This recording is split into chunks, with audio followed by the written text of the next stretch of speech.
I'm attorney Laura Anthony, founding partner of Legal and Compliance, a full-service corporate securities and business transactions law firm.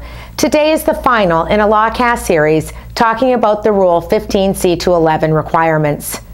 On January 8, 2018, OTC Markets Group submitted a comment letter to FINRA related to FINRA Rule 6432. Rule 6432 requires that a market maker or broker-dealer have the information specified in the SEC Rule 15c-11 before making or initiating a quotation in a security on the over-the-counter market.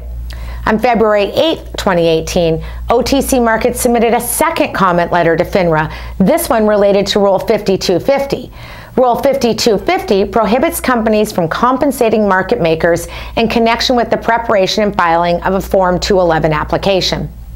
In the last LawCast in this series, I went through OTC Markets' suggested changes related to Rule 6432.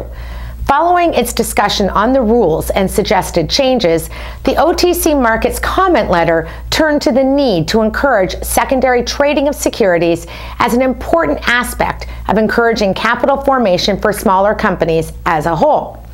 Investors are much more likely to participate in capital raising if they have an exit strategy, such as a liquid secondary marketplace where they can reasonably deposit and resell freely tradable securities.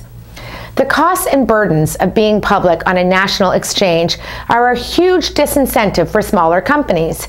The decline in the U.S. IPO markets is a constant discussion by the SEC top brass, other regulators, and politicians.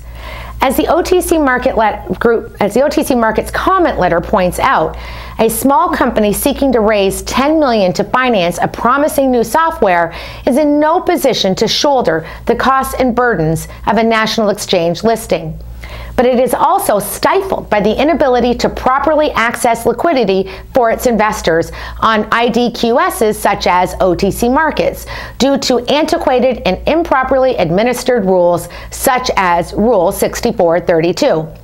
In fact, as of today, OTC Markets is the only viable operating secondary marketplace for the trading of these non-exchange traded public securities. OTC Markets is comprised of three tiers, as I've talked about many times: the OTCQX, the OTCQB, and the Pink Open Marketplace, with each tier having increasing levels of disclosure and corporate governance requirements. By implementing OTC Markets' suggested changes to Rule 6432, more small companies would access public markets. Better information would be available to investors and the marketplace as a whole, and the secondary market liquidity would improve. As mentioned earlier, on February 8, 2018, OTC Markets Group submitted a second comment letter to FINRA related to Exchange Act 15c-11 and its implementation by FINRA. The second letter directly addresses Rule 5250, which prohibits a market maker from accepting any payments or other consideration directly or indirectly in association or connection with publishing a quotation, acting as a market maker, or submitting an application in connection therewith, such as a Form 211 application. As discussed in this LawCast series, a Form 211 goes through an extensive review and comment process similar to an SEC review of a filing. The comment and review process is completed when FINRA either clears the Form 211 or refuses to clear the form. The market maker is required to provide FINRA with a copy of all information and documents in their possession, and FINRA reviews the information for completeness, but also reviews the merits of the information using undisclosed subjective standards.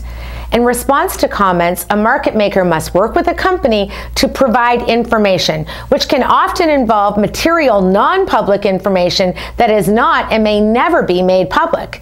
This process takes weeks at a minimum and oftentimes much longer.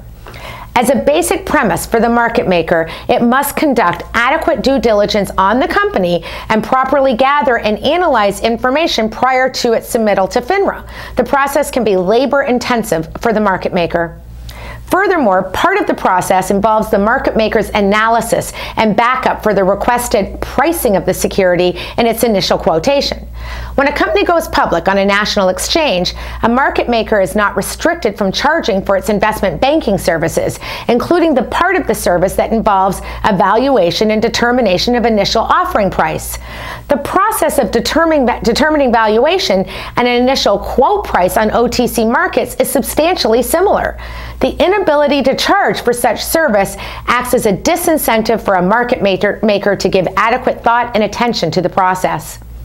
Since a market maker cannot even cover their internal costs for this labor-intensive process, fewer market makers are willing to engage in the process at all. Moreover, market makers have no incentive to engage with issuers in completing due diligence or creating an ongoing relationship which ensures access to information that is made public to the investing community.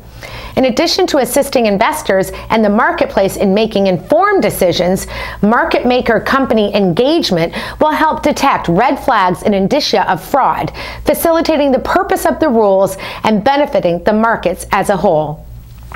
A responsible rule could be put into place that allows a market maker to charge for their services and encourages productive engagement and communication between a market maker and their client company.